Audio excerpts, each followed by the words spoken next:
Bismillahirrahmanirrahim. Assalamualaikum warahmatullahi wabarakatuh. Alhamdulillah, kembali kita bertemu di mata kuliah membaca teks bahasa Arab.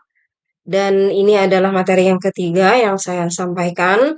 Pada kesempatan kali ini, saya akan memberikan contoh bagaimana mengerjakan membaca teks bahasa Arab tentunya dalam konteks kalimat yang lainnya ya, selain dua pertemuan sebelumnya. Baik, di sini saya sudah berikan contoh mengerjakan tugasnya, yaitu ada teks bahasa Arab yang disajikan, ada terjemahnya, ada kalimat berharokat yang tadinya tidak berharokat ya di sini. Nah, di sini juga sudah ada clue-nya, ada yang eh, bertuliskan tebal, kemudian ada yang bergaris bawah dan ada yang tanpa harokat. Kita baca bersama. Bismillahirrahmanirrahim. سليمان من أسرة تركية مسلمة، كان يتمنى أن يتعلم اللغة العربية ليفهم القرآن الكريم.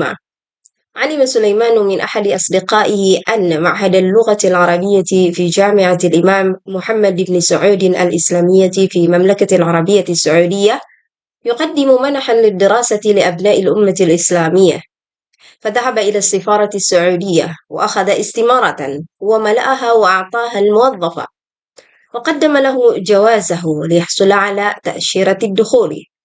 وبعد أيام علم بالموافقة، فسافر إلى المملكة العربية السعودية ليدرس في المعهد. Itu adalah teks yang berisi tentang Sulaiman ya. Kita lihat terjemahnya. Sulaiman berasal dari keluarga Turki Muslim. Ia bercita-cita untuk belajar bahasa Arab agar dapat memahami Al-Quran Al-Karim. Sulaiman mengetahui dari salah seorang temannya bahwa Institut Bahasa Arab di Universitas Imam Muhammad ibn Saud al-Islamiyah di Kerajaan Arab Saudi menawarkan beasiswa bagi para pelajar dari umat Islam. Maka ia pergi ke kedutaan besar, ya, ila sifarah, kedutaan besar Arab Saudi, mengambil formulir istimarah, kemudian mengisinya dan menyerahkannya kepada pegawai kedutaan. Ia juga menyerahkan paspornya untuk memperoleh visa masuk, yaitu ta'syirah ad-dukhul. Beberapa hari kemudian ia mendapat kabar bahwa permohonannya disetujui. Akhirnya ia pun berangkat ke kerajaan Arab Saudi untuk belajar di institut tersebut. Nah, itu dia terjemahnya. Kemudian kalimat yang tadinya tidak berharokat sekarang diharokati di sini. Sulaimanu min usratin turkiyatin muslimatin. Kana yatamanna an yata'allama al-lughata al-arabiyyata liyafhama al-Qur'ana al-Karima. Kemudian i'rabnya ada Sulaiman mubtada marfu' wa lamatu raf'ihi ad-dhamma al-dhahira ala akhirih. Kemudian min harf jar, usrah ism majrur بعد حرف جر أو بمن وعلامة جره الكسرة الظاهرة على آخره وهو منعوت. تركيا نعت مجرور لأسرة وعلامة جره الكسرة الظاهرة على آخره. Kemudian muslimah juga naat ya, majrur لأسرة وعلامة جره الكسرة الظاهرة على آخره. الجملة من أسرة تركية مسلمة في محل رفع خبر لمبتدأ سليمان. Kandungan makna di sini yang bisa kita ambil ya, makna yang tersirat dari teks bacaan tersebut. Yang pertama ada semangat untuk menuntut ilmu. Jadi Sulaiman memiliki keinginan yang kuat untuk belajar bahasa Arab ya, karena itu eh dia memiliki tujuan untuk memahami Al-Quran dengan belajar bahasa Arab. Kemudian yang kedua adalah keutamaan bahasa Arab di sana juga disinggung bahwa bukan hanya sekedar alat komunikasi, tetapi yang paling utama adalah untuk mempelajari Al-Quran. Yang berikutnya lagi adalah peluang pendidikan bagi umat Islam. Jadi universitas Islam seperti Imam Muhammad ibn Saud itu menyediakan banyak kesempatan bagi para Muslim yang non Arabi gitu ya, non Arab ya, untuk belajar bahasa Arab. Kemudian ada usaha dan kesabaran dalam mencapai tujuan. Jadi dia berusaha, kemudian bersabar, memenuhi segala ketentuan yang berlaku.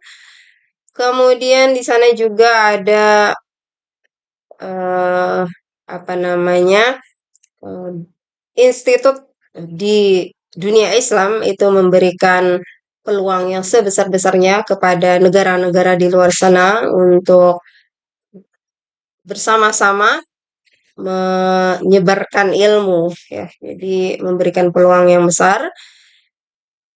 Jadi ini ada pesan moralnya tentang pentingnya ilmu, usaha, serta dukungan antar umat Islam dalam menuntut ilmu.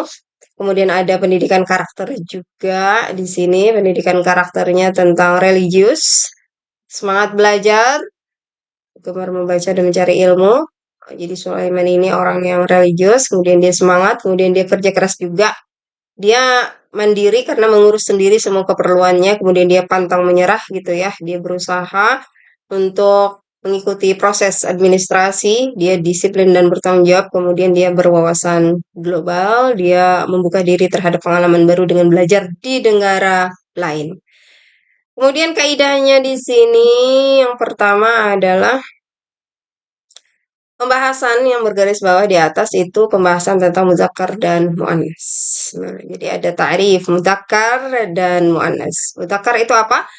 هو الاسم الذي يدل على الذكر من الإنسان أو الحيوان أو غيرهما ويمكن الإشارة إليه بهذا.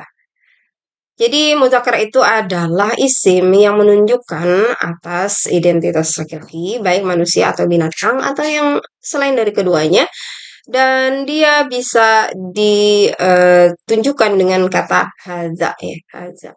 Ada muzakkar lil aqil, rajul, talib, muzakkar li ghairi aqil, kitab, maktab, dan seterusnya ya. Kemudian muannas ism alladhi yadullu 'ala al-untha min al-insani aw al-hayawan aw ghairihima. Nah, jadi selain dari manusia atau binatang gitu ya.